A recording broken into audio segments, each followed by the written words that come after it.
పవన్ కళ్యాణ్ గారు జనసేన పార్టీ గురించి మీ అభిప్రాయం ఏంటి? తెలంగాణలో కూడా ఉంది కదా ఆ పార్టీ. తెలంగాణలో అంత పెద్దగా ఎస్టాబ్లిష్ కాలేదు కదా, ఆంధ్రాలో 100% ఉంది. నేను అనుకుంటాను మరి వస్తే ఏదైనా చేంజెస్ మార్పు అనేది వస్తే పవన్ కళ్యాణ్ ద్వారా రావాలి అక్కడ. ఎందుకంటే చంద్రబాబు పార్టీ ఉంది, అది అందరికి తెలిసిందే. పవన్ కళ్యాణ్ యాడ్ అయినప్పుడు ఏదైనా వస్తే మార్పు రావాలని అనుకుంటున్నాను. వస్తే ఇప్పుడు మార్పు రావాలా. What is nature of Allu Arjun అంటే ఏం చెప్తారండి మీ మాటల్లో? Very active. అసలు యాక్టివ్ అంటే చెప్పనక్కర్లేదు. యాక్టివ్కు 100% ఆయనను మనం అనుకోవచ్చు. అంత యాక్టివ్ ఉంటాడు. ఎనీ టైం మార్నింగ్ నుంచి ఈవినింగ్ దాకా ఫుల్ యాక్టివ్లో ఉంటాడు. ఓకే, బై నేచర్ ఎలా ఉంటారు ఇంట్లో ఉన్నప్పుడు కానీ ఫ్యామిలీ టైమ్స్ ఎట్లా? ఇంట్లో ఉన్నప్పుడు చిల్డ్రన్స్ అంటే చాలా ఇష్టం, చాలా చాలా అంటే చాలా ఇష్టం. పిల్లలతో ఆడుకుంటా ఉంటాడు, కలుస్తూ ఉంటాడు. అట్లా చిన్నపిల్లలు అంటే చాలా ఇష్టం. ఓకే, ఇన్స్టాగ్రామ్ లో ఎప్పటికప్పుడు ఆ పిల్లలు అన్ని రీల్స్ పెడతా ఉంటారు కదా. అవును, మీ పాప స్నేహ వాళ్ళు అసలు ఆయనకు షూటింగ్ ఉన్నా కూడా అంటే కంటిన్యూగా షూటింగ్ ఉంటే ఆపుకొని అని వచ్చి పిల్లల్ని కలుస్తూ ఉంటాడు, అంటే చూస్తూ ఉంటాడు. అంత ఇష్టం ఆయనకు. Okay, so more family person అనుకోవచ్చు. అంటే ఫ్యామిలీ అండ్ చిల్డ్రన్ చాలా చాలా అంటే చాలా ఇష్టం. ఓకే, అల్లు అర్జున్ గారు అంటే యూత్ కి ఒక ఇన్స్పిరేషనల్ యాక్టర్.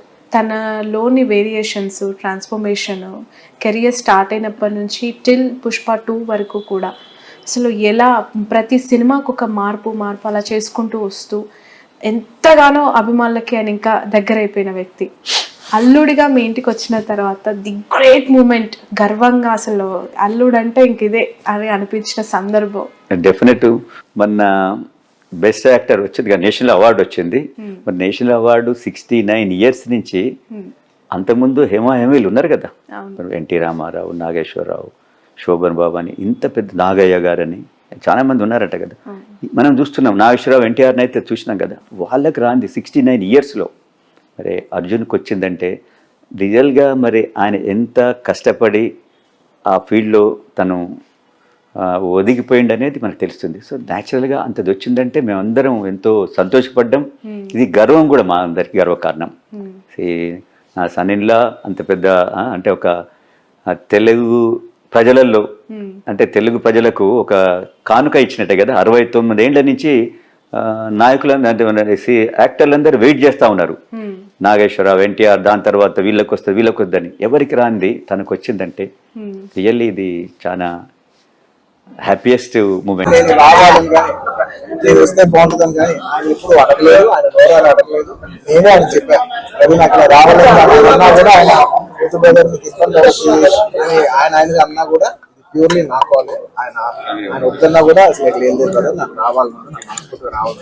నా ఫ్రెండ్స్ అంటూ ఎవరైనా ఉంటే వాళ్ళు ఏ ఫీల్డ్లో ఉన్నా, ఏ పార్టీలో ఉన్నా, నాకు పార్టీకి సంబంధం లేకుండా నా మనసుకు నచ్చిన వాళ్ళు ఎవరైనా ఉంటే, ఎవరు ఏ ఫీల్డ్ అయినా ఉంటే నేను వచ్చి వాళ్ళని సపోర్ట్ చేయండి. నాకు మనసుకు నచ్చితే చేస్తాం కదా.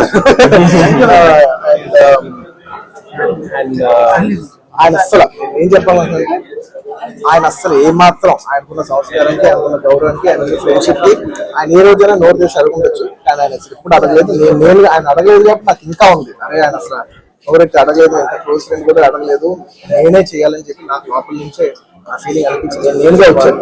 ఆయన కొంచెం అక్కర్లేదు బ్రదర్, మీరు ఇబ్బంది పడతారన్నా కూడా పర్లేదు బ్రదర్, నేను వస్తాను, ఆయన సపోర్ట్ చేద్దాం వచ్చాను. ఎందుకంటే ఈ 5 ఏళ్ళలో మేము మామూలుగా చాలా మంది చూస్తూ ఉంటాం కదా.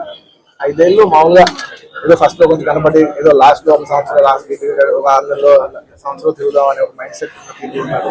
కానీ రవి గారు అలా కాకుండా 4-5 ఏళ్ళు ఆయన మొత్తం ఆయన ప్రాణం, ఆయన మనసంతా కూడా ఆయన నియోజకవర్గం మీద ఉంటే నాకు అర్థమవుతుంది ఎంత అంటే ఒక కష్టపడి పనిచేసే పర్సన్ కి అవతల పర్సన్ కష్టపడి నాకు తెలిసిపోతుంది. ఇంత సిన్సియర్గా చేసే మనిషికి 100% నేను నిజంగా ఇంకెవరి గురించి నేను ఇంత గ్యారంటీగా చెప్పలేదు. ఈ వ్యక్తి ఇంత కష్టపడాలి, దగ్గర నుంచి కళ్ళారా చూసాను కాబట్టి నేను చెప్పలేదు. అలాంటి మా రవి గారు ఇలాంటి ఎన్నెన్నో విజయాలు సాధించాలని మనస్ఫూర్తిగా కోరుకుంటూ, అండ్ అలాగే ప్రజలందరికీ నచ్చే సంవత్సరాలుగా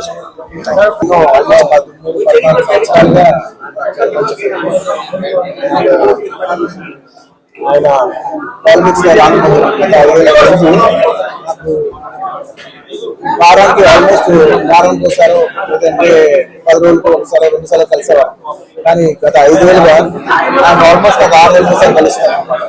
అక్కడ తెలిసి నాకు ఎంత కష్టపడతాను, అసలు ఎంత కష్టపడతాను మనిషి కోసం వచ్చి కూర్చోవాలని నేను చాలా లోపల నుంచి అనిపించి నేను వాళ్ళు వచ్చాను. అండ్ ఆయన లాస్ట్ టైం అందరికి తెలిసిందే, క్లోజ్ గా ఫాలో అవ్వాలి తెలుసు. లాస్ట్ టైం ఆయన ఫస్ట్ టైం పాలిటిక్స్ లో వచ్చినప్పుడు నేను ఒక ట్వీట్ పెట్టాను, బెస్ట్ విషెస్ పాలిటిక్స్. నాకు అప్పుడు ఎక్కడో నా మనసుకి నాకు సరిపోలా ఒక ట్వీట్ అనేది. నాకు అంత క్లోజ్ ఫ్రెండ్ ఆయన జస్ట్ ట్వీట్ పెట్టడం అంటే ఆ ఊళ్ళు రావాలి కదా, వాళ్ళు ఎక్కడ నిల్చున్నారో అక్కడికి వచ్చి మన ఆయన ఏదో జుబ్లీ నుంచి బాగా చెప్పడం ఒక ట్వీట్ పెట్టడం కాదు కదా, ఆయన కోసం వచ్చి ఆయన ఇంటికి వచ్చి ఆయన సపోర్ట్ చేయాలి కదా, నాకు అప్పుడే అనిపించింది. నాకు చాలా టైం. సో ఈసారి ఎలాగైనా మళ్ళీ కంటెస్ట్ చేస్తే రావాలనుకుంటున్నాను. వచ్చాను కేవలం ఇది పర్సనల్ గా నా ఫ్రెండ్ కాబట్టి నేను మా వైఫ్ మాకు బెస్ట్ విషెస్ చెప్పడానికి I wish all the best. Ravi, మీరు 5 ఏళ్ళు చాలా కష్టపడ్డారు అండ్ మీరు కష్టపడే విధానం నా మనసు బాగా నచ్చి మిమ్మల్ని ఎలాగైనా సపోర్ట్ చేయాలని వచ్చింది. అంటే అంతకుముందు వారానికి ఆల్మోస్ట్ 10 రోజులు ఒకసారి కలిసే వాళ్ళం మనం. అలాంటిది మీరు 6 నెలలకు ఒకసారి కూడా కనపడలేదు. ఎప్పుడైనా ఒక ఊరు ఎప్పుడైనా సరదాగా వచ్చినా కూడా ఆయన ప్రాణాంతా నంద్యాల నన్ను మొత్తం నంద్యాలతో మా రూమ్ లోకి తీసుకొచ్చాడు. ఎప్పుడైతే కూర్చోలేదు. సో అంత కష్టపడే మనిషికి ఖచ్చితంగా విజయం సాధించాలని నేను మనస్ఫూర్తిగా కోరుకుంటున్నాను. ఆయనకి పొలిటికల్ కెరియర్ లో ఎన్ని మెట్లునో అవన్నీ ఆయన అచీవ్ చేయాలని, ఆయన అచీవ్ చేస్తే నేను చూసి పర్సనల్ భరిస్తాను. Thank you so much. Thank you.